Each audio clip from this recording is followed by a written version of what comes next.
ओम श्री गंगाई नाथाय नमः। जय श्री गुरुदेव, जय श्री दादा गुरुदेव। चलिए आज का जो सत्संग है ये शुरू करते हैं। मेरा नाम राज शिव है और मैं एक सिद्ध योग साधक हूँ। सिद्ध योग की साधना करता हूँ और सिद्ध योग की साधना से जो परिवर्तन आते हैं उन परिवर्तनों को जो है सबके सामने जो है रखने का प्रयास करता हूँ।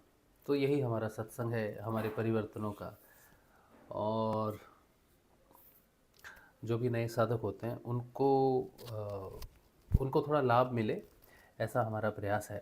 साधना में जो है, कोई किसी भी साधना में हो, किसी भी तरह की साधना करता हो, नाम जप और ध्यान ही तो मुख्य रूप से है। फिर वहाँ से बहुत सारी डाइवर्जेंस हो जाती है। कोई व्यक्ति अलग अलग इच्छाओं के लिए नाम जप करता है, भौतिक शांति के लिए करता है, सिद्धियों के लिए भी कोई करते हैं। तो इस तरह से लोग हैं। लेकिन जो सच्चा साधक है, जो साधना कर रहा है स्वयं को जानने के लिए, उसके लिए जो सत्संग है वो महत्वपूर्ण हो सकता है, फ़ायदेमंद हो सकता है। सत्संग तो वैसे कोई परिवर्तन बाहर से नहीं करता है। कोई व्यक्ति आंतरिक रूप से तैयार हो तो सत्संग उसको दिशा प्रदान कर सकता है, और जो परिवर्तन आते हैं साधकों में, उन परिवर्तनों को समझने के लिए जो है वो सत्संग सहायता कर सकता है। तो वही हम कर रहे हैं प्रयास और चल रहे हैं। चलिए, तो अभी हम आजकल जो सत्संग में हम कर रहे हैं वो ये कि हम पुस्तक का अध्ययन कर रहे हैं। एक तो आपने देखा है आज का जो अध्ययन है वो श्रीमद्भागवत का तो चल रहा है। आज 138वां दिन है। और इसके अलावा हम हमारे गुरुजी हैं, गुरुदेव श्री रामलाल जी सियाग है उनका नाम। ये उनकी तस्वीर है और ये उनकी पुस्तक भी है सिद्ध योग के बारे में। तो गुरुदेव ने सिद्ध योग की जो जानकारी दी है वो इस पुस्तक में है। और सिद्ध योग में बहुत सारे साधक हैं, बहुत साधक हैं, लेकिन सभी के पास तो पुस्तक है भी कि नहीं वो भी नहीं मालूम। पुस्तक होने के बावजूद भी पुस्तक पढ़ना सौभाग्य है। क्योंकि पुस्तक लेना, पीडीएफ लेना या पुस्तक खरीदना ये कोई बड़ी बात नहीं है। लोग खरीद लेते हैं, साधक खरीद लेते हैं। लेकिन पुस्तक खुलती तब है जब भाग्य में जो वो पुस्तक जब आपका चयन करती है तभी वो पुस्तक खुलती है, नहीं तो नहीं खुलती है। तो लोग वीडियोस आसानी से देखते हैं। ये भी भाग्य की बात है कि किसी को जानकारी पहुँचे, किसी को ज्ञान पहुँचे, तो उसके भाग्य में वो हो जानना। तो हमारी कोशिश है कि चाहे हम सिद्ध योग की बात कर रहे हैं तो लोग जहाँ भी साधना कर रहे हैं उनको, साधना तो एक ही है, पथ तो एक ही है, परिवर्तन तो एक ही है, तो वो थोड़ा को रिलेट करें और अपनी साधना में अपनी साधना को समझें।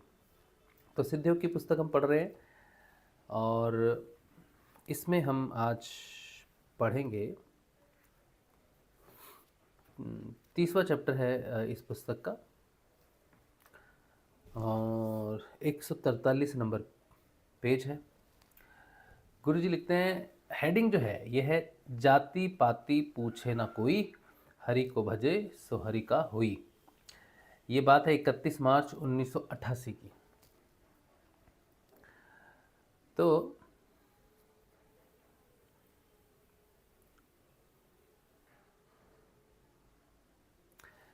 क्या लिखते हैं गुरुदेव?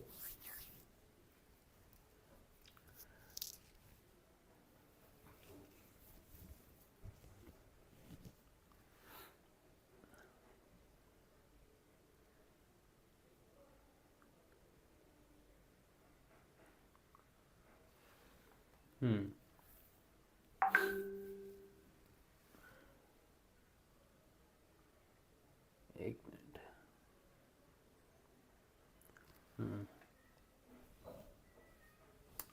चलिए, तो गुरुदेव कहते हैं, इस समय संसार के सभी धर्मों का एक वर्ग विशेष अपने आप को धर्म का ठेकेदार घोषित कर बैठा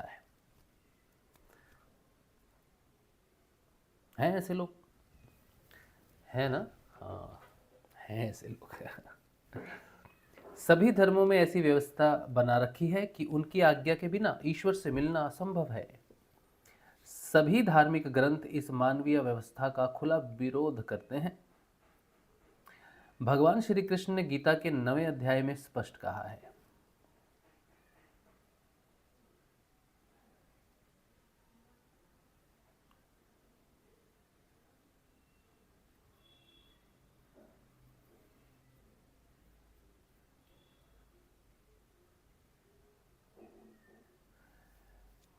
क्या कहते हैं भगवान? यदि अतिशय दुराचारी भी अनन्य भाव से मेरे को भजता है, वह साधु ही मानने योग्य है, यथार्थ निश्चय वाला है। तो कुछ रूल्स होते हैं, लोग कहते हैं ना ऐसे करनी चाहिए पूजा, वैसी करनी चाहिए पूजा। संसार में ऐसे कोई बहुत सारे लोग हैं जो जिनको कोई मंत्र मालूम नहीं है, जिनको विधि मालूम नहीं है, बस वो भगवान से जुड़ना चाहते हैं, भगवान से प्रेम करना चाहते हैं, जैसे वो हैं वैसे ही भगवान से जुड़ना चाहते हैं। लेकिन कुछ लोग धर्म के ठेकेदार जैसा कहा है कि नहीं आप ऐसा नहीं कर सकते, आप वैसा नहीं कर सकते, आप ये नहीं कर सकते, वो नहीं कर सकते। भगवान रीति ये कर्म कांडों के आगे नहीं झुकते हैं, भगवान झुकते हैं प्रेम के आगे, भाव के आगे। तो किसी का भाव सच्चा हो तो भगवान उसे प्राप्त हो जाएंगे, चाहे उसने कोई कर्म कांड ना किया हो जीवन में। जनरली होता क्या है कि कुछ लोग यहाँ पर एक मिस्टेक करते हैं।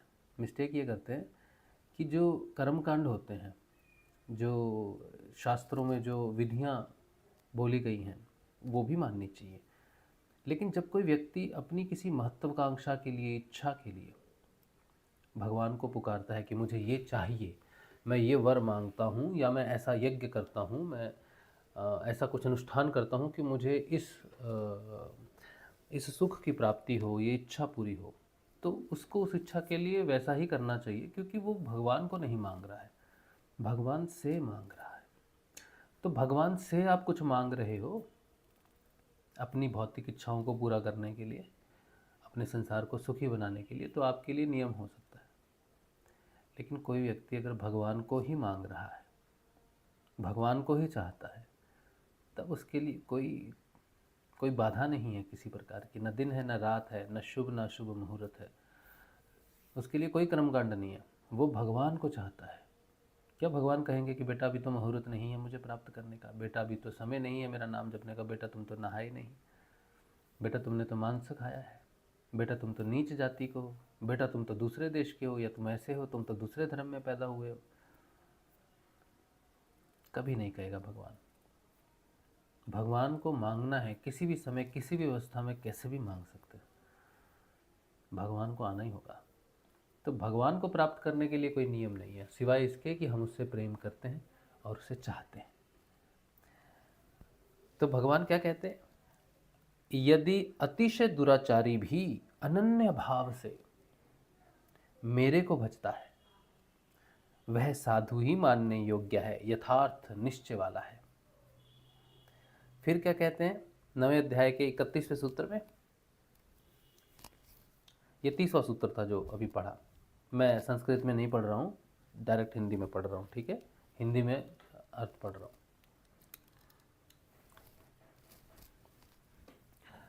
फिर भगवान जी कहते हैं, वह शीघ्र ही धर्मात्मा हो जाता है और सदा रहने वाली परम शांति को प्राप्त होता है। हे अर्जुन, निश्चय पूर्वक सत्य जान, मेरा भक्त नष्ट नहीं होता है। बहुत सुंदर। क्योंकि हे अर्जुन, अगले श्लोक में भगवान कहते हैं, क्योंकि हे अर्जुन, स्त्री, वैश्य और शूद्रादिक तथा पाप योनि वाले भी जो कोई होवे, वे भी मेरे शरणागत होकर परम गति को प्राप्त होते हैं। फिर अगले सूत्र में कहते हैं, फिर पुण्यशील ब्राह्मण जन तथा राज ऋषि भक्त जन का क्या कहना, जो परम गति को प्राप्त होते हैं, इसलिए सुख रहित क्षण भंगुर इस मनुष्य शरीर को प्राप्त होकर मेरा ही भजन कर। गीता के उपयुक्त श्लोक स्पष्ट करते हैं कि ईश्वर का कोई भी ठेकेदार नहीं है। हर प्राणी के लिए प्रभु के द्वार खुले हैं, परंतु फिर भी युग के गुण धर्म के कारण संसार में इतना अंधकार फैल गया है कि किसी को सही रास्ता नजर ही नहीं आता। इस युग में लोग भ्रमित करने वाले व झूठा स्वांग रचकर प्रदर्शन करने वाले ढोंगी लोगों की तरफ अधिक आकर्षित होते हैं। अपने विवेक से कोई चलने की स्थिति में नहीं है। भगवान श्री कृष्ण ने स्पष्ट कहा है,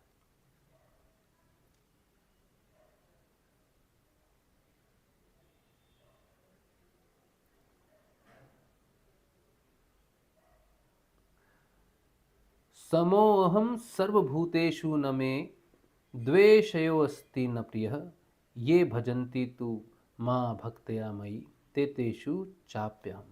मैं सब भूतों में संभाव से व्यापक हूँ, न मेरा कोई अप्रिय है न प्रिय है, परंतु जो मेरे को प्रेम से भजते हैं वे मेरे में और मैं उनमें हूँ।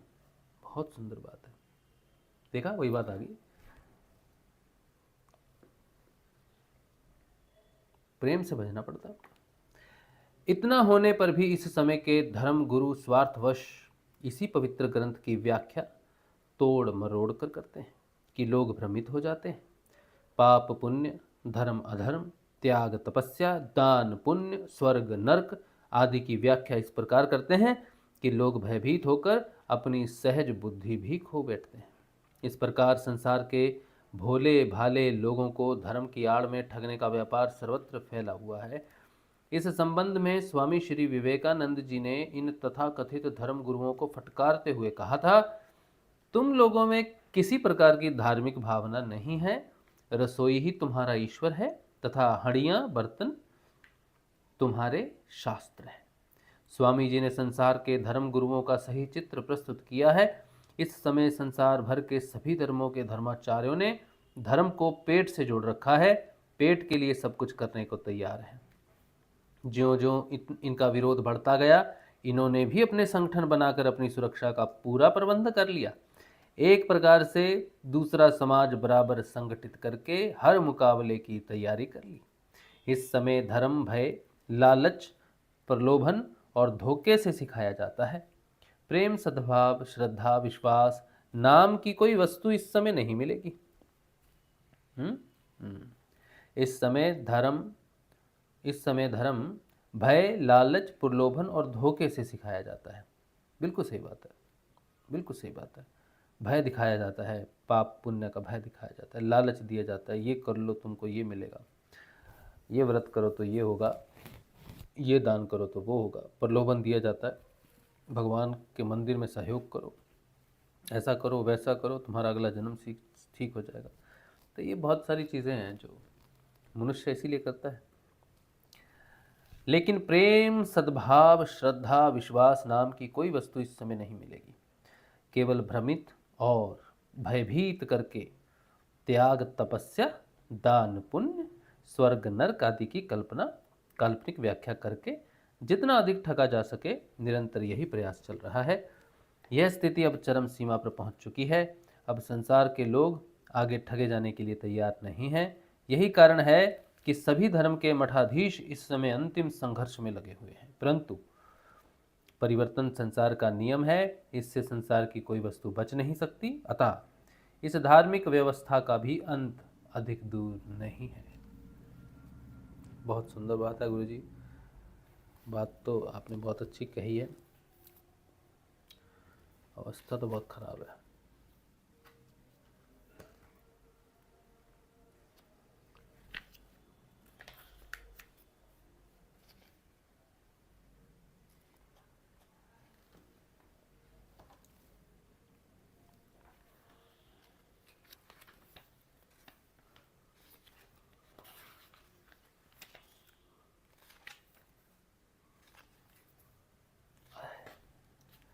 बहुत सुंदर।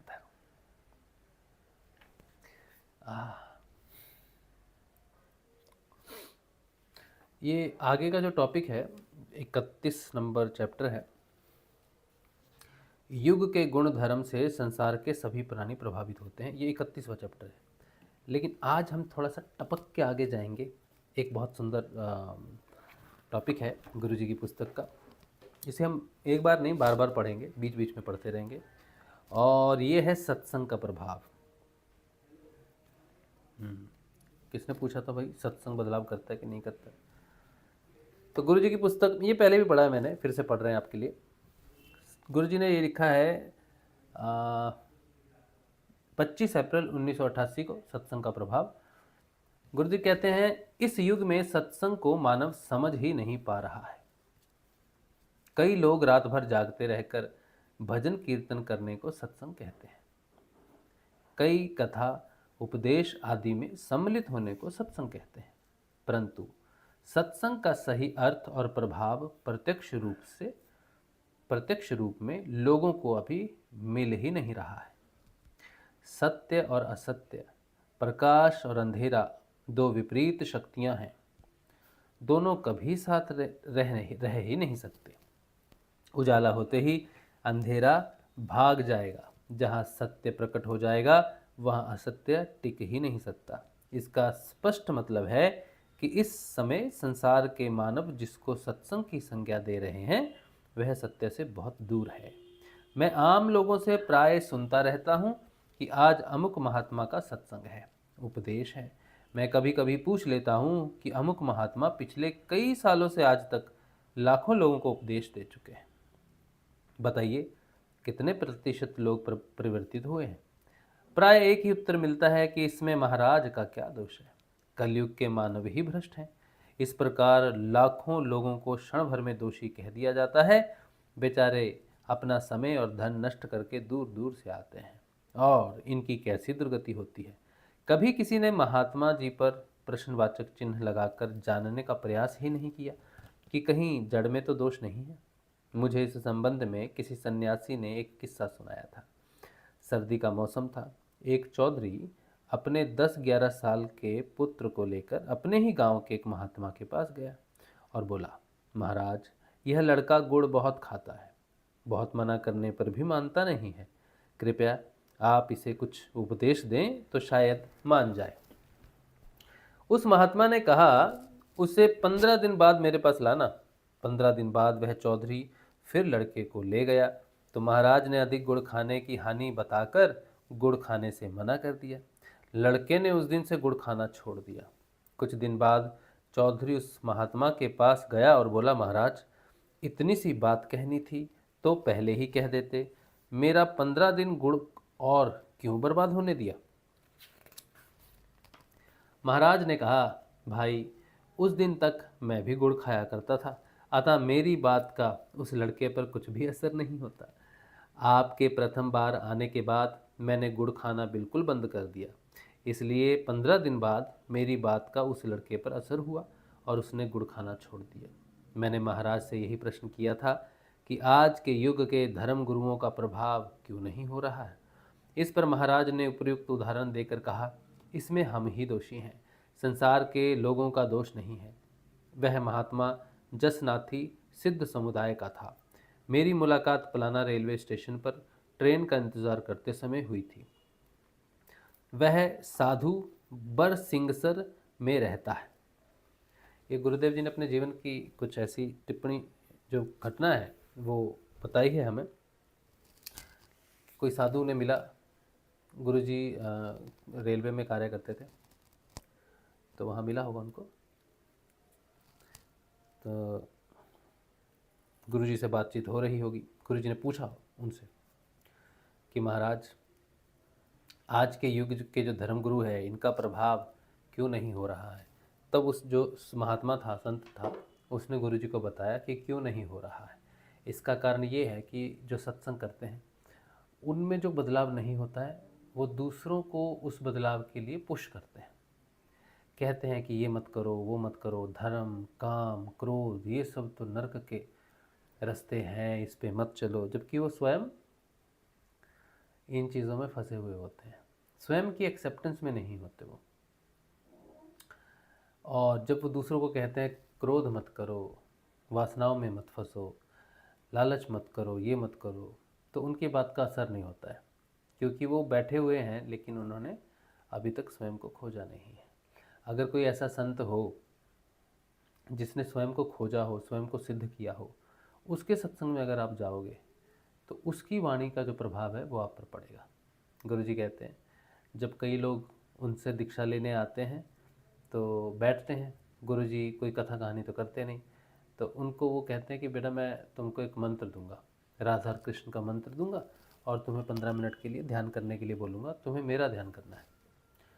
तो गुरुजी कहते हैं देखो तुम सुन रहे हो ना मैं जो कह रहा हूँ, इस बात का तुम्हें लगता होगा इससे क्या होगा, मेरी आवाज़ तुम्हें अभी तुम्हें समझ नहीं आ रहा मैं क्या कह रहा हूँ, लेकिन जब तुम आंखें बंद करके मेरा ध्यान करोगे आज्ञा चक्र पर और जब तुम इस मंत्र को जपोगे उस समय तुम्हें पता चलेगा कि मैं क्या हूँ और क्या कर सकता हूँ।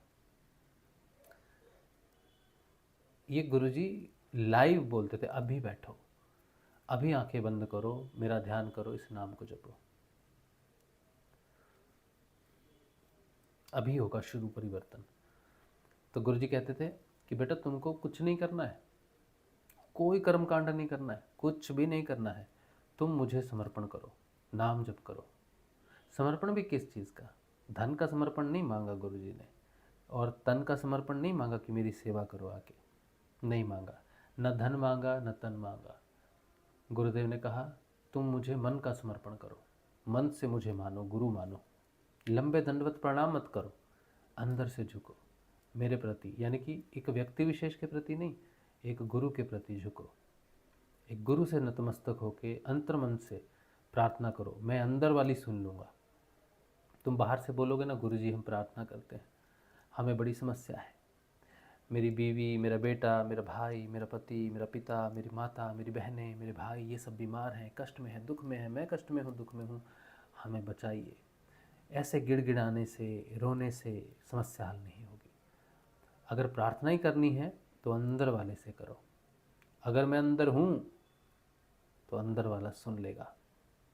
तो तुम श्रद्धा से, प्रेम से, अंदर से मुझे पुकारो, सत्य तुम्हारे अंदर है। इतनी स्पष्ट बात गुरुजी कहते। और गुरुजी कहते आज तुम ध्यान करो, नाम जपो, तुम्हें आज से परिवर्तन शुरू हो जाएगा। और गुरुजी एक बात और बहुत स्पष्ट कहते थे, देखो जो आध्यात्मिक परिवर्तन आता है ना व्यक्ति में, वो व्यक्ति के प्रयासों से नहीं आता।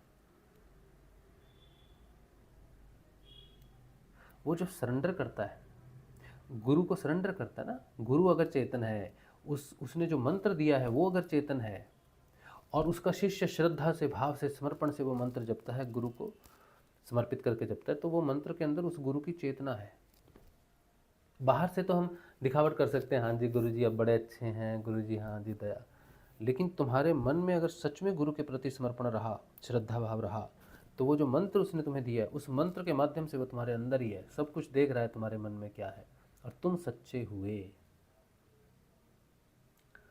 तुम सच्चे हुए तो वो मंत्र तुम्हारे मन को पकड़ लेगा, और फिर वो मंत्र खुल जाएगा, उसका रहस्य खुल जाएगा, वो स्वयं चलने लगेगा तुम्हारे अंदर, गुरु ही तुम्हारे अंदर बैठ जाएगा मंत्र जपने के लिए, अगर गुरु सच्चा है। इस बात पे लोगों को यकीन नहीं होता, गुरु अंदर बैठ के कैसे जपेगा? गुरु एक चेतना है, वो चेतना तुम्हारे अंदर, वो जीवित चेतना है, चेतन चेतना है, वो सारी चेतनाओं का समूह है, वो हर चेतना में वास करता है, सारी चेतनाएं उसमें वास करती हैं, वो परम चेतना है। तुम्हारी चेतना जहाँ भी होगी वो तुम्हारी चेतना के समान आके तुमको वहीं से परिवर्तित करना शुरू हो जाएगा। जिस दिन गुरु तुम्हें परिवर्तित करना शुरू कर देगा, उस दिन से तुम्हारे प्रयास बंद हो जाएंगे, और वहाँ से वो मंत्र जो है तुम्हारे अंदर ए जपा जाप के रूप में चालू हो जाएगा। इसके बाद तुम्हारा कोई भी प्रयास निरर्थक है। तुम्हें सिर्फ गुरु के प्रति श्रद्धा भाव से बैठकर उसके नाम को जपना है, क्योंकि तुम उससे प्रेम करते हो। लेकिन तुम्हारी आध्यात्मिक यात्रा वो ए जपा जाप से शुरू होती है। कोई भी आध्यात्मिक यात्रा, कोई भी क्या, एक ही तो है। आध्यात्मिक यात्रा वहाँ से शुरू होती है जहाँ से उस नाम को बिना रुके जपा जाए जब तक जीवन है, बिना रुके, एक क्षण के लिए। अब ये किसके लिए संभव हो सकता है? किसी के लिए नहीं, क्योंकि हम तो मनुष्य हैं, हमें भूख लगती है, प्यास लगती है, निद्रा आती है, हमने बातें करनी है, हमारा समाज है, संसार है, चाहे कोई योगी ही क्यों ना हो। अभी सिद्ध तो नहीं हुआ, अभी तो उसने साधना शुरू की है। तो जो चेतन मंत्र होता है, जो चेतन गुरु होता है, वो जब मंत्र देता है तो तुम कितने व्यस्त हो अपने जीवन में, कोई फर्क नहीं पड़ता। तुम अगर समर्पित और सच्चे हो और गुरु को तुमने नमस्कार किया है श्रद्धा से, तो अब गुरु का मंत्र तुम्हारे अंदर अपने आप चलने लग जाएगा, तुम्हारा काम गुरु करेगा, तुम अपने काम करते रहो, तुम कितने व्यस्त हो कोई फर्क नहीं पड़ता। ये है वो। अब ये ए जपा जाप वो है, उसी का नाम, उसी को ही ए जपा जाप कहते हैं। गुरु के ही स्वरूप को, गुरु के ही अंदर चलायमान हो जाने को, गुरु के ही तुम्हारे अंदर चेतन हो जाने को ए जपा जाप कहते हैं। अब जब वो तुम्हारे अंदर चलायमान हो गया, चेतन हो गया, तो गुरु तो भाई सोता नहीं, ना उसको भूख है, ना प्यास है, ना निद्रा है, ना उसको कहीं जाना है, ना कहीं आना है। अब उसका तो एक ही काम है, स्वयं स्वरूप में बैठे रहना। तो अब वो तुम्हारे अंदर चलता रहेगा, तुम अपने काम करते रहो। वो मंत्र तुम्हारे अंदर चलता चलता चलता तुम्हारी बाहरी मुखी चेतना को अंतर्मुखी कर देगा, और अंतर्मुखी चेतना को अपने उच्चतम विकास की तरफ लेके जाएगा। सारा परिवर्तन सिर्फ और सिर्फ वही करेगा, तुम्हारा कोई योगदान नहीं। सिर्फ कुछ दिन, 10, 15, 20, 25 दिन बस। गुरुदेव तो कहते हैं 10-15 दिन जप लो, समर्पण कर दो, जुड़ जाओ बस। मुझे 15 दिन जप लो, ध्यान कर लो, बाकी मैं देख लूँगा, साफ कहते हैं। और कहते कोई रोगी है, कोई बहुत कष्ट में है, उसने तो अभी समर्पण करना कि बचा लो गुरुदेव। साधारण व्यक्ति जो है ठीक ठाक है, वो जापता है, 10-15 दिन जपता है, थोड़ी क्रियाएं होंगी या कुछ होगा, जीवन में कुछ परिवर्तन होगा, लाभ होगा तो जपेगा। लेकिन रोगी को तो बचना है, उसका उसी दिन चल पड़ेगा।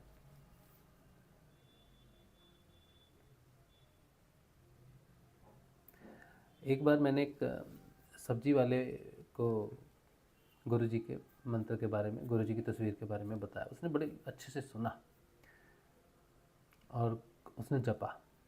उसी दिन शाम को उसे लाभ हुआ, स्वर्ण लाभ हुआ। उसे रास्ते में किसी की स्वर्ण की चेन मिली, गोल्ड चेन। अगले दिन मैं उसके पास गया तो बहुत प्रसन्न था। उसने मुझे सारी सब्जी फ्री देनी चाहिए। मैंने कहा नहीं भाई, ऐसे नहीं होता। बोला नहीं, आपने मुझे जो गुरु दिए हैं, जो नाम दिया, उससे कल ही मुझे फ़ायदा हुआ। मैंने कहा क्या फ़ायदा हुआ तुमको? तो बोला मुझे गोल्ड चेन मिली है।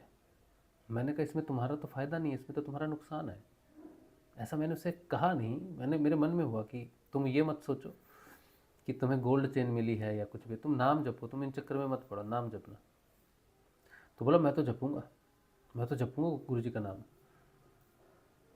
अभी रिसेंटली उस बात को 2 साल हो गए, शायद 2 से 3 साल हो गए होंगे, 2-2.5 साल तो हो गए होंगे। अभी रिसेंटली 10 एक दिन पहले मुझे मिला वो, मुझे पहचानता है। मैंने कहा कैसे हो? मिला ठीक हो। नज़रें नहीं मिलाई उसने मुझसे, क्योंकि उसको सिर्फ यही लगता था कि अब ये नाम जपेंगे तो धन का लाभ होगा बहुत ज़बरदस्त।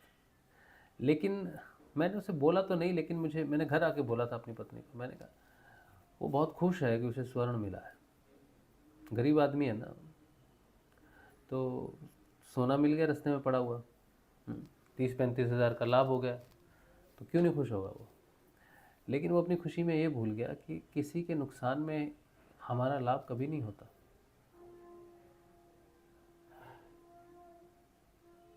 और आध्यात्मिक पथ कभी ऐसे ऐसे अध्यात्म पथ पर ऐसे नहीं चल सकते। किसी अन्य का नुकसान में अपना फ़ायदा देख के अध्यात्म पथ पर बढ़ना संभव ही नहीं है, संभव ही नहीं है।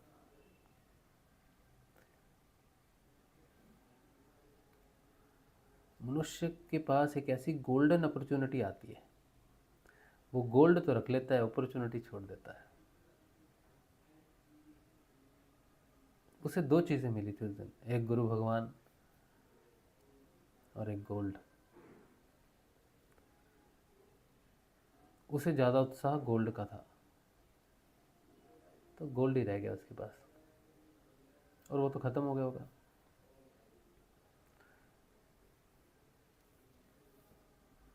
तो गुरु जी नहीं मिले उसे, गुरु जी को पकड़ा ही नहीं उसने। और कुछ दिन गुरु जी का जप भी किया होगा, तो कल गोल्ड मिला था, आज एक और मिल जाए।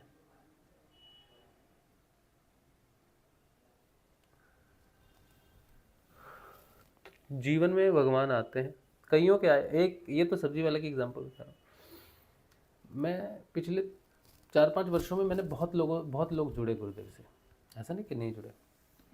हाँ, कम से कम 5-6 हज़ार लोग जुड़े। रिसेंटली तो बहुत ज़्यादा जुड़े। लेकिन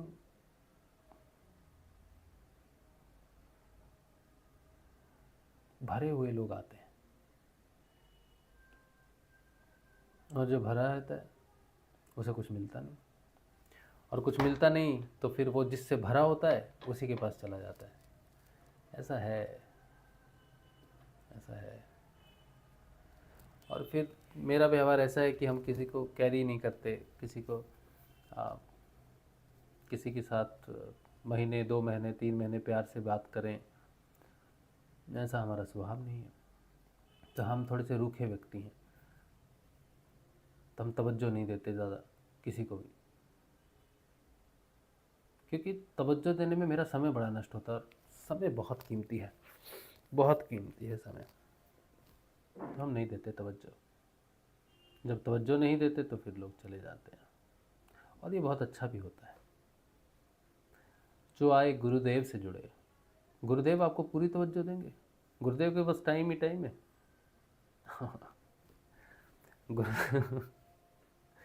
गुरुदेव के पास टाइम ही टाइम है, आप जितना मर्जी टाइम ले लो। हमारे पास नहीं टाइम भाई उतना, हमें बहुत सारे काम, घर बारी ये सब है। घर गुरुदेव को कोई काम नहीं है, एब्सोल्युटली फ्री। जो आप गुफ्तगू उनसे करना चाहते हैं, जो मशवरा करना चाहते हैं, जो बातचीत आपको करनी है, जो बातें ज्ञान की करनी है, गुरु जी की तस्वीर रखो और सुनाओ उनको। तुम क्या जानते हो, तुमने क्या देखा, तुमने क्या अनुभव किया। मुझे कम से कम 100-150 लोग ऐसे मिले जिन्होंने अपने अनुभव मुझे 2-2 घंटे सुनाए। तो मैं उनको बोलता था ज़रूरत नहीं है, मुझे मत सुनाओ, ज़रूरत नहीं, मैं भूल जाऊँगा, वो मुझे याद भी नहीं किसी ने क्या सुनाया होगा। तो मैंने कहा अपने जो कुछ भी बोलना है इसी भाव से ना गुरु जी की तस्वीर पकड़ो और बोलो, तो वो सुनेगा, याद भी रखेगा और रिप्लाई भी देगा। हमने याद भी नहीं रखना, रिप्लाई भी नहीं देना, तो क्यों अपना समय नष्ट करना, हमारा समय नष्ट करना। तो चलो ये तो बात है, बहुत मुश्किल है। गुरुजी जो है ना वो जैसे एक पहलवान होता है ना, पहलवान क्या करता है, अपने शरीर पर पूरा तेल लगा के रखता है। कुश्ती होती है ना, कुश्ती, तो कुश्ती में एक पहलवान अपने पूरे शरीर पे तेल मसल के रहता है। क्यों? क्योंकि जब दूसरा पहलवान उसे पकड़ेगा ना धोबी पे छाड़ देने के लिए, तो उसका हाथ फिसलेगा, उसका ग्रिप नहीं बनेगा। हाँ। तो पहलवान अपने आप को बचाने के लिए तेल लगा के रखते हैं पूरे शरीर पे। भगवान भी ऐसे ही हैं, गुरु भगवान भी ऐसे ही हैं। उनको पकड़ना बड़ा मुश्किल है, आप नहीं पकड़ सकते उनको, लेकिन उन्होंने अगर पकड़ा तुमको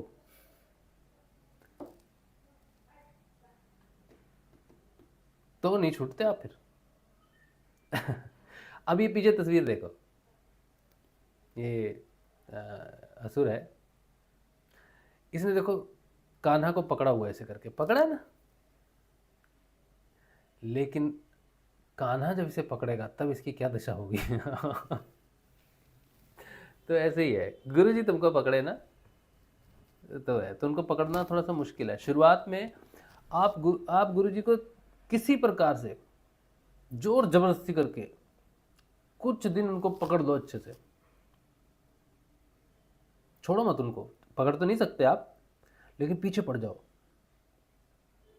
और वो बड़ा भोला है, वो तुमको पकड़ लेगा, और उसने तुमको पकड़ा ना तो फिर तुम पार लग जाओगे। छोड़ना नहीं, छोड़ना नहीं, गुरु को मत छोड़ना, इसको मत छोड़ना, रामलाल जी से आपको मत छोड़ना, ये काम कर देगा, ये काम करते हैं। अच्छा, गुरु जी क्या कहते हैं फिर? गुरु जी कहते हैं वह साधु बरसिंगसर में रहता है, श्री सागरनाथ जी के साथ बीकानेर स्टेशन पर आया था। मुझे पहला व्यक्ति मिला जिसने सच्ची बात कही। मैं देखता हूँ कि गुरुदेव, यानी कि हमारे गुरुदेव जी के गुरुदेव बाबा श्री गंगाई नाथ जी योगी के पास जाने वाले सभी व्यक्ति शराब और मांस का स्वतः ही त्याग कर देते हैं। उनके स्वर्गवास के बाद मुझसे जुड़ने वाले लोग भी शराब, मांस आदि तामसिक वस्तुओं का स्वतः ही त्याग कर रहे हैं, और जो ऐसा नहीं कर सकते वे 2-4 बार आकर आना बंद कर देते हैं, फिर मेरे पास आने की हिम्मत ही नहीं होती। सच्चाई का असर इतना स्थायी और गहरा होता है कि एक बार जिज्ञासु बनकर आने वाला जीवन भर उस अनुभूति को नहीं भूल सकता। तो मैं तो गुरुदेव से कभी मिला नहीं, गुरुदेव के भौतिक स्वरूप से तो मैं कभी मिला नहीं, गुरुदेव के पास कभी गया नहीं, लेकिन मैं गुरुदेव जी को 2010 से गुरु जी का ध्यान करता हूँ, नाम जप करता हूँ। और 2019 से गुरु जी का योग भी मुझे प्राप्त हुआ। भौतिक रूप से तो गुरु जी का कोई योग नहीं मिला मुझे, लेकिन सूक्ष्म रूप से जिसे परमात्मा कहते हैं, जिसे आत्मा कहते हैं, वो योग मुझे ज़रूर मिला 2019 में। लेकिन मैं मांसाहारी हूँ, मेरा मांस नहीं छूटा अभी तक। लेकिन और मांसाहार को मैं ज़्यादा प्रयोजन भी नहीं देता ज़्यादा। मैं मांसाहार से मैं जुड़ा नहीं हुआ। मांसाहार मेरी मजबूरी है, एक तरह से मेरी कमज़ोरी नहीं है, मजबूरी है एक तरह से। लेकिन और जो दूसरे परिवर्तन है, और मांसाहार ज़्यादा दिन रहेगा नहीं। मांसाहार क्या, सात्विक आहार भी बहुत दिन तक नहीं रहेगा, क्योंकि हमें आहार से कुछ, मैं आहार के लिए गुरुदेव से नहीं जुड़ा। आहार में परिवर्तन हो, कुछ भी हो, सेहत में परिवर्तन हो, इसलिए तो मैं जुड़ा नहीं गुरुदेव से। हम तो गुरुदेव से जुड़े परिवर्तन के लिए, पूर्ण परिवर्तन के लिए जुड़े। तो वो कब आता है वो समय, जब हमारा भोजन शुद्ध हो या भोजन परिवर्तित हो, वो तो हमको नहीं मालूम अभी। लेकिन गुरु जी से जुड़ने के बाद हमारा बहुत परिवर्तन हुआ। ध्यान और एकाग्रता में बहुत परिवर्तन हुआ, वार्तालाप में बहुत परिवर्तन हुआ। रिसेंटली हमने एक रिपोर्ट कराई थी, उसे वो ओरा बोलते हैं ना, ओरा टेस्ट बोलते हैं, तो उसकी रिपोर्ट आई है, उसकी रिपोर्ट है। तो वो हम आपके साथ एक अलग से वीडियो बनाना चाहते हैं, समय नहीं मिल रहा है। उसमें हम बताएंगे कि हमारे जो चक्र हैं, जो ये आज्ञा चक्र से मूलाधार चक्र है, इनकी क्या स्थिति है। लेकिन वो वीडियो बनाने से पहले थोड़ा सा मैं और अध्ययन कर रहा हूँ उसको, कि कोई सॉफ्टवेयर किसी चीज़ को, जैसे सोचिए कि आपके पास कोई सॉफ्टवेयर है, उस सॉफ्टवेयर को आप जैसे कंप्यूटर है, यहाँ पर मैं देखिए कीबोर्ड में ए दबाऊंगा ना, तो सामने में ए लिखा आएगा, ठीक है। तो अगर मैं यहाँ बी दबाऊंगा तो वहाँ बी लिखा आएगा। लेकिन अगर मैं यहाँ की चेंज कर दूँ, बी को मिटा दूँ, डिलीट कर दूँ, बी को हटा के उसकी जगह ए लिख दूँ और ए की जगह बी लिख दूँ, तो मैं यहाँ अगर ए दबाऊंगा तो वहाँ बी लिखा आएगा। क्यों? क्योंकि कंप्यूटर की जो कैलिब्रेशन है वो उसी तरह से की गई है। ये जो ऑरा टेस्टिंग है, ये एक व्यक्ति ने एक मशीन बनाई है, भगवान ने नहीं बनाई मशीन। एक साइंटिस्ट ने कुछ लोगों के साथ मिलकर कुछ रिसर्च कर फिंगर नेल्स जो होते हैं, ये फिंगर ये जो है ना हमारे फिंगरप्रिंट्स के ऊपर में उसने एक साइंस को क्रिएट किया है। फिंगरप्रिंट्स के ऊपर में, फिंगरप्रिंट्स के अध्ययन से वो एक उन्होंने एक फिक्स रखा है कि ऐसा होगा तो ये चक्र यहाँ आना चाहिए, ऐसा होने से ये चक्र ये आना चाहिए, ये ऊर्जा होने से। तो किसी तरह से वो ऊर्जा को डिटेक्ट, फिंगर नेल से ऊर्जा को ग्राफिकली रिप्रेजेंट करते हैं। अब उस व्यक्ति की जितनी नॉलेज है, ठीक है, उतना उसको वो रिप्रेजेंट कर रहा है। तो वो जो सॉफ्टवेयर है वो एक इंसान का बनाया हुआ सॉफ्टवेयर है। तो अगर सोचो मुझे अपना ऑरा टेस्ट करना है, ठीक है, तो मैं उसकी मशीन यूज़ करता हूँ। तो जितनी उसकी जानकारी है चीज़ों को रिप्रेजेंट करने की, कि ये है तो ये होगा, फिक्स किया हुआ उस मशीन के अंदर, उस सॉफ्टवेयर के अंदर कुछ, वो एआई तो है नहीं कि समय के साथ अपने आप को अपडेट कर ले, कैलिब्रेट कर ले, नहीं। उस व्यक्ति ने एक बार फीड कर दिया उसमें, सोचो 100 इनपुट्स उसने फीड कर दिए, किसी का ऐसा होगा तो ये आएगा रिजल्ट, किसी का ऐसा होगा तो रिजल्ट ये आएगा। इस तरह से उसने 0 से 100 तक कैलिब्रेट करके उसको इनपुट्स डाल दिए, फिंगरप्रिंट्स के हिसाब से वो ऊर्जा वैसी आती है। तो वो जो टेस्ट है, मैं उसे पूरा सही तरीके से मैं उसे नहीं लेता, क्योंकि जो चक्र हैं, जो ऊर्जा केंद्र हैं हमारे, इनका ताल्लुक बहुत अलग है। इनकी जो परिभाषा है वो बहुत अलग है। जैसे एक सिंपल एग्जांपल है, सहस्त्रार चक्र है, ठीक है, सहस्त्रार चक्र है। सहस्त्रार चक्र हमारे सिर के ऊपर में होता है। अब हम देखें कि सहस्त्रार, तो हम कहते हैं सहस्त्रार चक्र है भाई, पूर्ण ज्ञान है, ये है वो है, लेकिन ऐसा नहीं है।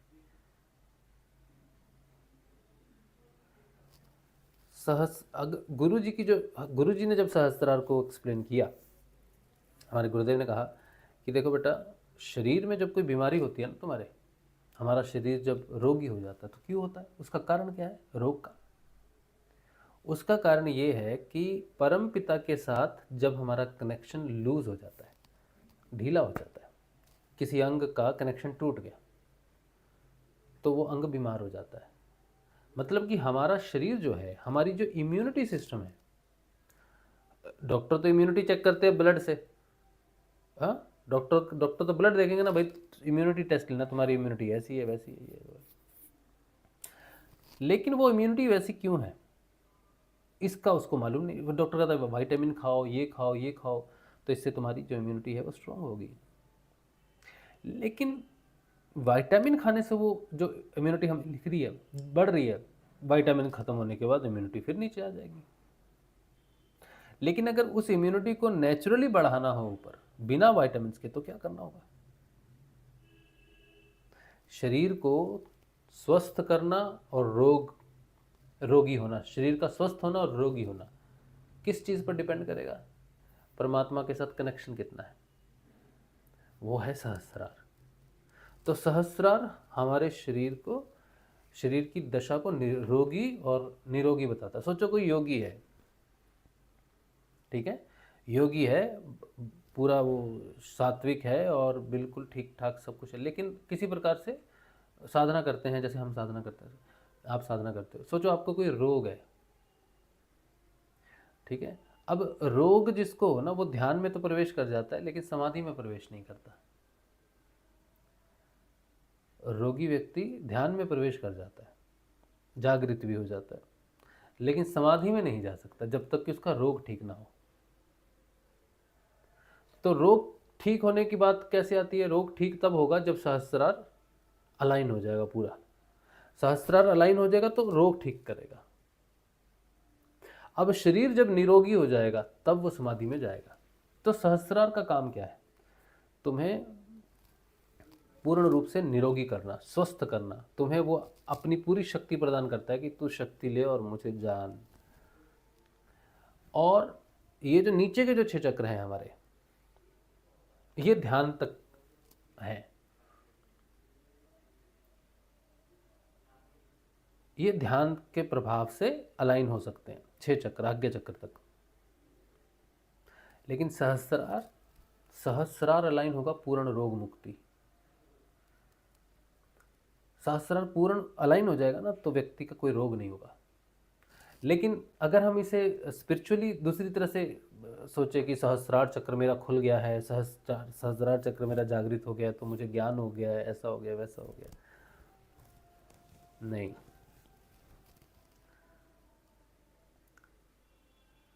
सहस्रार का अलाइन का मतलब है तुम पूर्ण रूप से निरोगी हो और अब तुम उस यात्रा पर निकलो, जिस यात्रा पर। तो सहस्रार एक गेट है, उस गेट को खोलने का मतलब है उसको अलाइन करना, और उसको खोल देने का मतलब है वहाँ से जो अमृत आ रहा है वो मुझे पूर्ण रूप से मिल जाएगा और मैं आगे की यात्रा पर निकल सकता हूँ, जो यात्रा अमृत के शरीर के पूर्ण निरोग होने से ही हो सकती है संभव, नहीं तो नहीं हो सकती है। तो सहस्रार का रहस्य है। आज्ञा चक्र का रहस्य अलग है। आज्ञा चक्र का जो रहस्य है, वो लोग तो शक्तियाँ, तीसरी आई, है ना, भूत भविष्य, ये सब से जोड़ते हैं उसको। लेकिन जो आज्ञा चक्र है वो क्या है? वो डिफाइन करता है कि आपका ध्यान कितना तीक्ष्ण है। जैसे छुरी की धार है, हाँ, एक छुरी की धार है, खीरा कट जाता है उससे, एक से खीरा कटता नहीं है, धार ही नहीं है। तो आज्ञा चक्र हमारे धार है किसी चीज को परखने के लिए, ज्ञान को धारण करने के लिए, ज्ञान को समझने के लिए कि ज्ञान है सच में, ये है चीज कि ये वैसी है, भ्रम तो नहीं है। और भ्रम और ब्रह्म, इन दोनों को अलग करने के लिए ये होना जरूरी है। तो आज्ञा चक्र आपको गहरी कंसंट्रेशन देता है, उसे ही ध्यान बोलते हैं। और वो जब बहुत गहरा चला जाएगा चेतना के अंदर में, तब वो रहस्य जान लेगा प्रकृति का। लेकिन बहुत गहरा जाने के लिए आज्ञा चक्र को बहुत गहरा जाने के लिए ज़रूरत है पूर्ण स्वस्थ की, और वो दे सकता है सिर्फ सहस्रार। तो आज्ञा चक्र पहले अलाइन हो जाएगा 100%, लेकिन ज़रूरी नहीं है कि सहस्रार अलाइन हो जाए 100%, या नीचे के चक्र अलाइन हो जाए 100%। आज्ञा चक्र 100% अलाइन हो सकता है, और नीचे तुम्हारा चक्र अभी अलाइन नहीं हुए संभव है, क्योंकि पहले वो अलाइन होगा फिर नीचे वाले को अलाइन करेगा।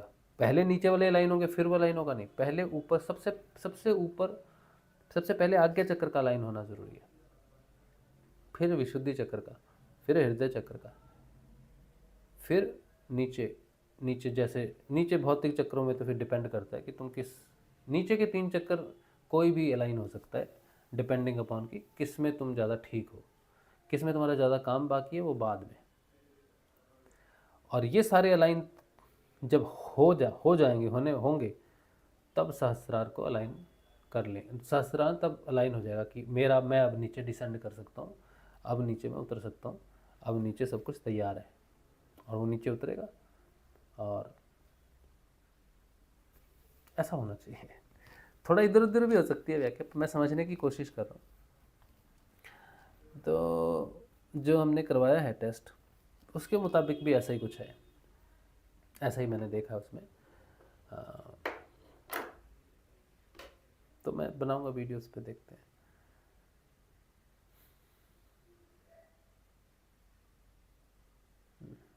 ठीक है, चलिए फिर आगे बढ़ते हैं।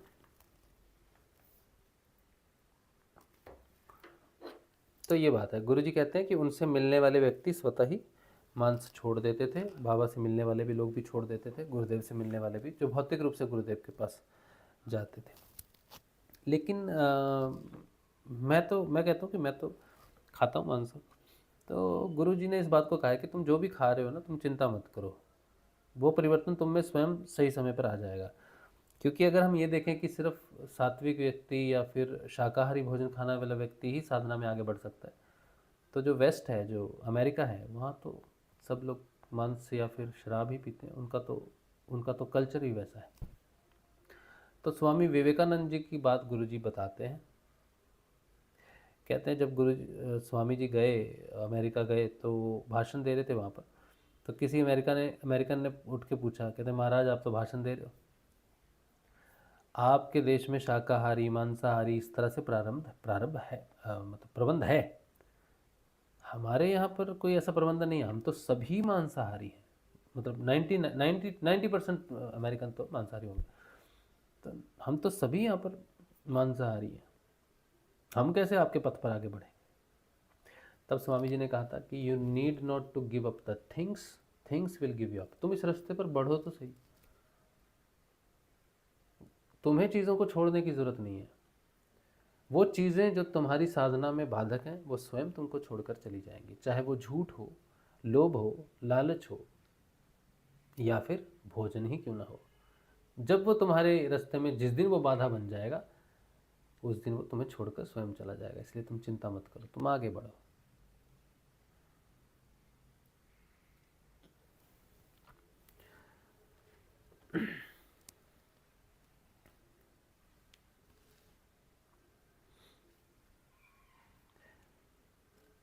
सच्चाई का असर इतना स्थायी और गहरा होता है कि एक बार जिज्ञासु बनकर आने वाला जीवन भर उस अनुभूति को नहीं भूल सकता। सत्संग का मतलब सच्चाई का संग करने से है। जिस प्रकार आग के पास जाने से गर्मी महसूस हुए बिना नहीं रह सकती, उसी प्रकार से सत्संग का असर होता है। सच्चा गुरु उस परम चेतन सत्ता से सीधा संपर्क रखता है, अतः ज्यों ही आपके हृदय के तार उनसे जुड़े कि आप में वह सात्विक प्रकाश प्रकट होने लगेगा। ज्यों ज्यों उनका सानिध्य और प्रेम बढ़ता जाएगा, प्रकाश स्पष्ट और तेज होता जाएगा। इस प्रकार जीव ज्यों ज्यों उस परम सत्ता के करीब जाता जाएगा, आकर्षण और गति निरंतर तेज होती जाएगी। यह होता है सत्संग का प्रभाव, इससे भिन्न शब्दों का है। तो हम गुरुदेव से जुड़े तो हमारा सत्संग सीधा गुरुदेव से है। जो भी शिष्य गुरु के प्रति सच्चा होगा, गुरुदेव से जुड़ेगा। अब गुरु जी का और उसका सत्संग है, इंडिविजुअल सबका। मैं जो सत्संग यहाँ पर जो करता हूँ, हमारा ये जो सत्संग है, ये हमारे परिवर्तनों में, हमेशा कहता हूँ कि हमारा जो सत्संग है, मैं अपने परिवर्तनों को बता रहा हूँ, सच्चे दिल से बता रहा हूँ, सच्ची भाषा में बता रहा हूँ, सच्चे शब्दों में, सच्चे अर्थों में बता रहा हूँ, कुछ लुकोता छुपोता नहीं हूँ कुछ भी। तो मेरा सत्य बोलने का, स्वयं को सत्य रूप में रखने का ये प्लेटफॉर्म है। और जो कुछ भी मैं कर पाता हूँ, जो कुछ भी मैं बोल पाता हूँ, वो गुरु जी की कृपा से बोल पाता हूँ, इसीलिए मैंने इसको सत्संग कहा है। लेकिन जो गुरु जी जिस सत्संग की बात कर रहे हैं, वो है गुरु जी का और तुम्हारा संपर्क हो जाना आंतरिक रूप से। तो गुरु जी क्या कहते हैं, ज्यों ही आपके हृदय के तार उनसे जुड़े कि आप में वह सात्विक प्रकाश प्रकट होने लगेगा, ज्यों ज्यों उनका सानिध्य और प्रेम बढ़ता जाएगा, प्रकाश स्पष्ट और तेज होता जाएगा। इस प्रकार जीव ज्यों ज्यों उस परम सत्ता के करीब जाता जाएगा, आकर्षण और गति निरंतर तेज होती जाएगी। यह होता है सत्संग का प्रभाव। तो सत्संग गुरु जी के साथ तुम्हारा अंदर से होना चाहिए, उस नाम जप से। वो नाम जब तुम्हारे अंदर चलने लग गया ना, सत्य है जो, वो चलने, वो संग हो गया उसका। ए जपा जाप सत्संग है। ए जपा जाप के बाद सत्संग शुरू हो गया तुम्हारा। बहुत अच्छी बात है। चलिए, तो ये था। अब बाकी जो है अगला भाग जो है वो हम कल पढ़ेंगे। अभी जो है हम पढ़ेंगे श्रीमद् भागवत।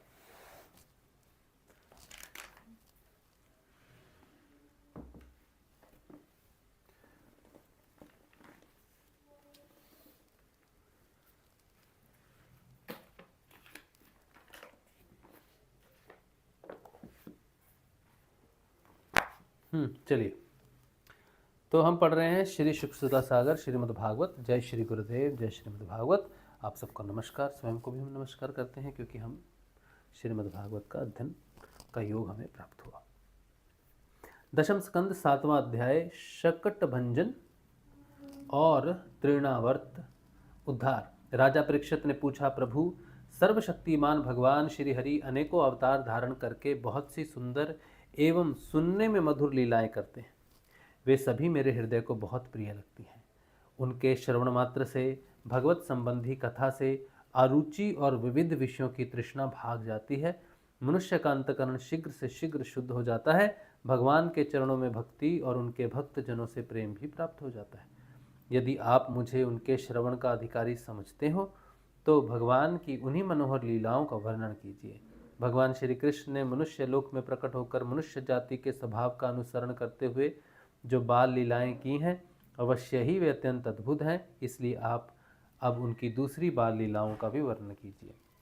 श्री सुखदेव जी कहते हैं, परीक्षित, एक बार, यहाँ पर थोड़ी व्याख्या आती है, यहाँ कदाचित एक बार से तात्पर्य है तीसरे महीने के जन्म नक्षत्र युक्त काल से।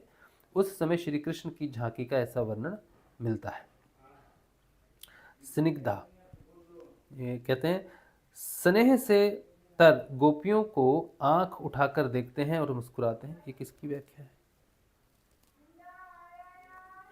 दोनों भुजाएं बार बार हिलाते हैं, बड़े मधुर स्वर से थोड़ा थोड़ा कूजते हैं, गोद में आने के लिए ललकाते हैं, किसी वस्तु को पाकर उससे खेलने लग जाते हैं और ना मिलने से क्रंदन करते हैं। कभी कभी दूध पीकर सो जाते हैं और फिर जागकर आनंदित करते हैं। अच्छा, एक बार भगवान श्री कृष्ण के करवट बदलने का अभिषेक उत्सव मनाया जा रहा था। करवट बदलने का उत्सव, कि उन्होंने आज करवट बदली है। गाना बजाना हो रहा था। उन्हीं स्त्रियों के बीच में खड़ी हुई सती साध्वी यशोदा जी ने अपने पुत्र का अभिषेक किया। उस समय ब्राह्मण लोग मंत्र पढ़कर आशीर्वाद दे रहे थे। नंद रानी यशोदा जी ने ब्राह्मणों का खूब पूजन सम्मान किया, उन्हें अन्न, वस्त्र, माला, गाय आदि मुँह मांगी वस्तुएं दी। जब यशोदा ने उन ब्राह्मणों द्वारा स्वस्ति वाचन कराकर स्वयं बालक के नहलाने आदि का कार्य संपन्न कर लिया, तब यह देखकर कि मेरे लल्ला के नेत्रों में नींद आ रही है, अपने पुत्र को धीरे से शैया पर सुला दिया।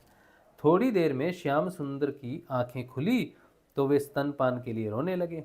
उस समय मनस्विनी यशोदा जी उत्सव में आए हुए ब्रजवासियों के स्वागत सत्कार में बहुत ही तन्मय हो रही थी, इसलिए उन्होंने श्री कृष्ण का रोना सुनाई नहीं पड़ा। तब श्री कृष्ण रोते रोते अपने पांव उछालने लगे। शिशु श्री कृष्ण एक छकड़े के नीचे सोए हुए थे। उनके पांव अभी लाल लाल कोपलों के समान बड़े ही कोमल और नन्हे नन्हे थे। परंतु वह नन्हा सा पांव लगते ही विशाल छकड़ा उलट गया। यहाँ व्याख्या आती है। हिरण्याक्ष का पुत्र था उत्कच। वह बहुत बलवान एवं मोटा तगड़ा था। एक बार यात्रा करते समय उसने लोमेश ऋषि के आश्रम के वृक्षों को कुचल डाला। लोमेश ऋषि ने क्रोध करके शाप दे दिया, अरे दुष्ट, जा, तू देह रहित हो जा। उसी समय सांप के केंचुल के समान उसका शरीर गिरने लगा। वह धड़ाम से लोमेश ऋषि के चरणों पर गिर पड़ा और प्रार्थना की, कृपा सिंधु, मुझ पर कृपा कीजिए, मुझे आपके प्रभाव का ज्ञान नहीं था, मेरा शरीर लौटा दीजिए। लोमेश जी प्रसन्न हो गए। महात्माओं का शाप भी वर हो जाता है। उन्होंने कहा, वैवस्वत मनवंतर में श्री कृष्ण के चरण स्पर्श से तेरी मुक्ति हो जाएगी। वही असुर छकड़े में आकर बैठ गया था और भगवान श्री कृष्ण के चरण स्पर्श से मुक्त हो गया। अच्छा, अब ये पढ़ते हैं क्या है। तो विशाल छकड़ा उलट गया। भगवान श्री कृष्ण के नन्हे से के पांव लगते ही उस छकड़े पर दूध, दही आदि अनेक रसों से भरी हुई मटकियां और दूसरे बर्तन रखे हुए थे। वे सब के सब फूट फाट गए और छकड़े के पहिए तथा धूरे अस्त व्यस्त हो गए। उसका जुआ फट गया। करवट बदलने के उत्सव में जितनी भी स्त्रियां आई हुई थी वे सब और यशोदा, रोहिणी, नंद बाबा और गोपगण इस विचित्र घटना को देखकर व्याकुल हो गए। वे आपस में कहने लगे, अरे यह क्या हो गया, यह छकड़ा अपने आप कैसे उलट गया। वे इसका कोई कारण निश्चित न कर सके। वहां खेलते हुए बालकों ने गोपों और गोपियों से कहा कि इस कृष्ण ने ही तो रोते रोते अपने पांव की ठोकर से इसे उलट दिया है, इसमें कोई संदेह नहीं। परंतु गोपों ने उसे बालकों की बात मानकर उस पर विश्वास नहीं किया। ठीक ही है, वे गोप उस बालक के अनंत बल को नहीं जानते थे। यशोदा जी ने समझा यह किसी ग्रह आदि का उत्पात है। उन्होंने अपने रोते हुए लाडले लाल को गोद में लेकर ब्राह्मणों से वेद मंत्रों के द्वारा शांति पाठ कराया और फिर वे उसे स्तन पिलाने लगी। बलवान गोपों ने छकड़े को फिर सीधा कर दिया। उस पर पहले की तरह सारी सामग्री रख दी गई। ब्राह्मणों ने हवन किया और दही, अक्षत, कुश तथा जल के द्वारा भगवान और उस छकड़े की पूजा की। जो किसी के गुणों में दोष नहीं निकालते, झूठ नहीं बोलते, दंभ, ईर्ष्या और हिंसा नहीं करते तथा अभिमान से रहित हैं, उन सत्यशील ब्राह्मणों का आशीर्वाद कभी विफल नहीं होता। यह सोचकर नंद बाबा ने बालक को गोद में उठा लिया और ब्राह्मणों से साम, ऋक और यजुर्वेद के मंत्रों द्वारा संस्कृत एवं पवित्र औषधियों से युक्त जल से अभिषेक कराया। उन्होंने बड़ी एकाग्रता से स्वसत्ययन पाठ और हवन कराकर ब्राह्मणों को अति उत्तम अन्न का भोजन कराया। इसके बाद नंद बाबा ने अपने पुत्र की उन्नति और अभिवृद्धि के कामना से ब्राह्मणों को सर्वगुण संपन्न बहुत सी गौएं दी। वे गौएं वस्त्र, पुष्पमाला और सोने के हारों से सजी हुई थी। ब्राह्मणों ने उन्हें आशीर्वाद दिया। यह बात स्पष्ट है कि जो वेद वेत्ता और सदाचारी ब्राह्मण होते हैं उनका आशीर्वाद कभी निष्फल नहीं होता। एक दिन की बात है, सती यशोदा जी अपने प्यारे लल्ला को गोद में लेकर दुलार रही थी। सहसा श्री कृष्ण चट्टान के समान भारी बन गए। वे उनका भार न सह सकी। उन्होंने भार से पीड़ित होकर श्री कृष्ण को पृथ्वी पर बैठा दिया। इस नई घटना से वे अत्यंत चकित हो रही थी। इसके बाद उन्होंने भगवान पुरुषोत्तम का स्मरण किया और घर के काम में लग गई। तृणावर्त नाम का एक दैत्य था। वह कंस का निजी सेवक था। कंस की प्रेरणा से ही बवंडर के रूप में वह गोकुल में आया और बैठे हुए बालक श्री कृष्ण को उड़ाकर आकाश में ले गया। ये जैसा आप चित्र देख रहे हो ना पीछे, ये वाला, ये है।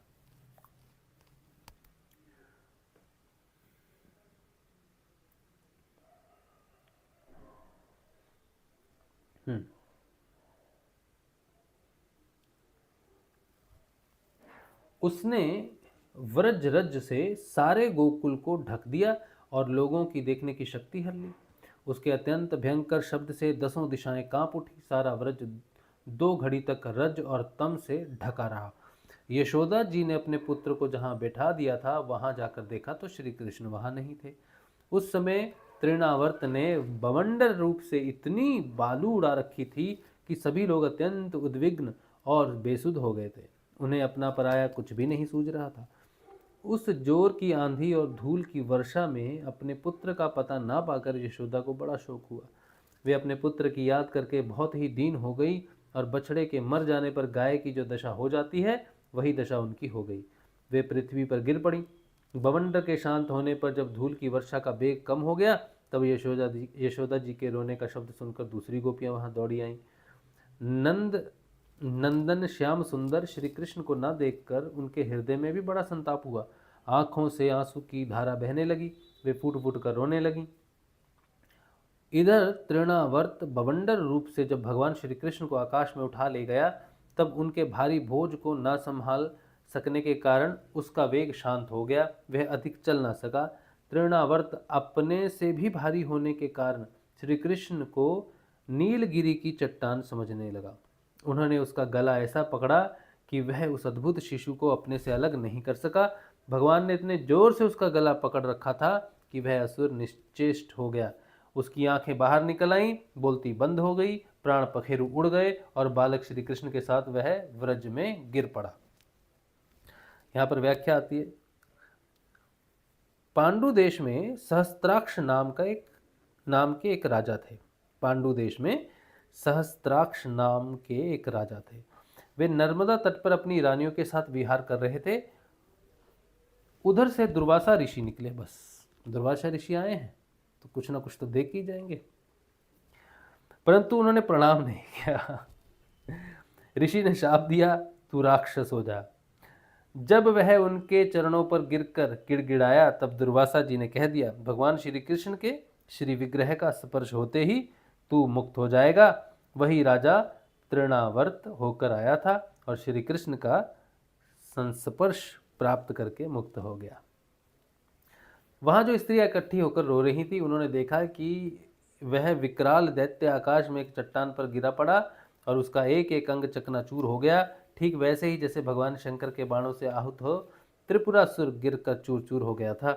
भगवान श्री कृष्ण उसके वक्ष स्थल पर लटक रहे थे। यह देखकर गोपियां विस्मित हो गईं। उन्होंने झटपट वहां जाकर श्री कृष्ण को गोद में ले लिया और लाकर उन्हें माता को दे दिया। बालक मृत्यु के मुख से सुकुशल लौट आया, यद्यपि उसे राक्षस आकाश में उठा ले गया था, फिर भी वह बच गया। इस प्रकार बालक श्री कृष्ण को फिर पाकर यशोदा आदि गोपियों तथा नंद आदि गोपों को अत्यंत आनंद हुआ। वे कहने लगे, अहो, यह तो बड़े आश्चर्य की बात है। देखो तो सही, यह कितनी अद्भुत घटना घट गई है। यह बालक राक्षस के द्वारा मृत्यु के मुख में डाल दिया गया था, परंतु फिर जीता जागता आ गया और उस हिंसक दुष्ट को उसके पाप ही खा गए। सच है, साधु पुरुष अपनी समता से ही संपूर्ण भयों से बच जाता है। हमने ऐसा कौन सा तप, भगवान की पूजा, प्याऊ, पौसला, कुआं, बावली, बाग बगीचे आदि पुर्त, यज्ञ, दान अथवा जीवों की भलाई की थी, जिसके फल से हमारा यह बालक मरकर भी अपने स्वजनों को सुखी करने के लिए फिर लौट आया। अवश्य ही यह बड़े सौभाग्य की बात है। जब नंद बाबा ने देखा कि महावन में बहुत सी अद्भुत घटनाएं घटित हो रही हैं, तब आश्चर्यचकित होकर उन्होंने वसुदेव जी की बात का बार बार समर्थन किया। एक दिन की बात है, यशोदा जी अपने प्यारे शिशु को अपनी गोद में लेकर बड़े प्रेम से स्तनपान करा रही थी। वे वात्सल्य स्नेह से इस प्रकार सराबोर हो रही थी कि उनके स्तनों से अपने आप ही दूध झरता जा रहा था। जब वे प्राय दूध पी चुके और माता यशोदा उनके रुचिर मुस्कान से युक्त मुख को चूम रही थी, उसी समय श्री कृष्ण को जम्हाई आ गई और माता ने उनके मुख में यह देखा। इसकी व्याख्या बढ़ते, स्नेहमयी जननी और स्नेह के सदा भूखे भगवान, उन्हें दूध पीने से तृप्ति ही नहीं होती थी। माँ के मन में शंका हुई, कहीं अधिक पीने से अपच न हो जाए। प्रेम सर्वदा अनिष्ट की आशंका उत्पन्न करता है। श्री कृष्ण ने अपने मुख में विश्व रूप दिखाकर कहा, अरे मैया, तेरा दूध मैं अकेले ही नहीं पीता हूँ, मेरे मुख में बैठकर संपूर्ण विश्व ही इसका पान कर रहा है, तू घबराए मत। तो क्या देखा उन्होंने? उसी समय श्री कृष्ण को जम्हाई आ गई और माता ने उनके मुख में यह देखा। उसमें आकाश, अंतरिक्ष, ज्योतिर्मंडल, दिशाएं, सूर्य, चंद्रमा, अग्नि, वायु, समुद्र, द्वीप, पर्वत, नदियां, वन और समस्त चराचर प्राणी स्थित हैं। हे परीक्षित, अपने पुत्र के मुंह में इस प्रकार सहसा सारा जगत देखकर मृग शावक नयनी यशोदा जी का शरीर कांप उठा। उन्होंने अपनी बड़ी बड़ी आंखें बंद कर ली। वे अत्यंत आश्चर्यचकित हो गई। वात्सल्यमयी यशोदा माता अपने लाल के मुख में विश्व देखकर डर गईं, परंतु वात्सल्य प्रेम रस भावित हृदय होने से उन्हें विश्वास नहीं हुआ। उन्होंने विचार किया कि यह विश्व का बखेड़ा लाल के मुंह में कहां से आ गया। हो न हो यह मेरी इन निगोड़ी आंखों की ही गड़बड़ी है। मानो इसी से उन्होंने अपने नेत्र बंद कर लिए।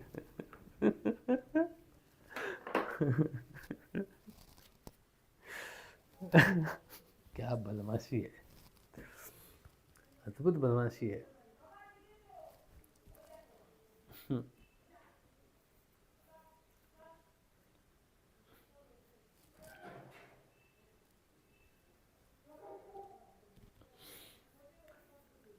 आठवां अध्याय नामकरण संस्कार और बाल लीला।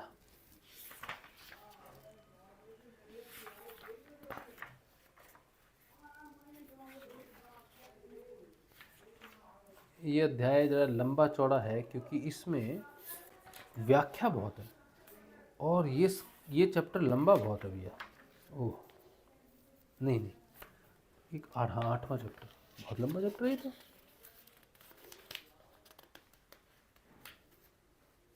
उसमें व्याख्या बहुत है, कल पढ़ेंगे।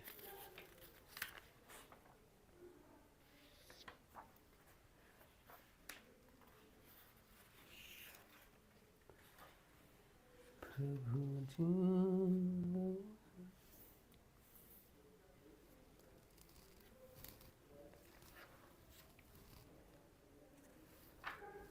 इस चैप्टर में व्याख्या बहुत है, अगले चैप्टर में व्याख्या बहुत है, सभी चैप्टरों में व्याख्या अलग अलग से दी गई है, इसीलिए जो हर चैप्टर में व्याख्या है। चलिए ठीक है, पर ये बहुत सुंदर बाल लीलाओं का जो है भगवान का,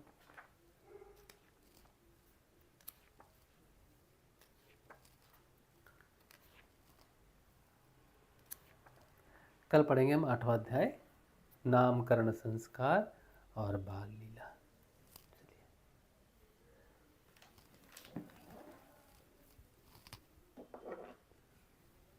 ठीक है तब,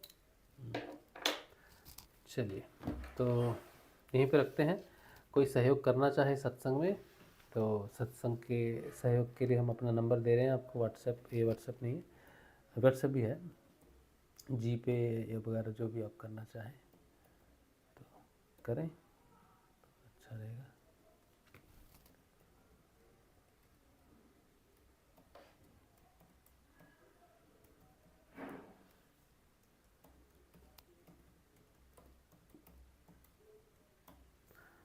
चलिए कल मिलेंगे, कल के सत्संग में ध्यान में। ध्यान कल का ध्यान शायद नहीं कर पाए आपके साथ क्योंकि कल थेरेपी है शाम को 4:30, तो 6:30 तक तो नहीं लौट पाएंगे, इसलिए सत्संग में मिलेंगे आपसे। ठीक है, चलिए, जय श्री गुरुदेव, जय श्री।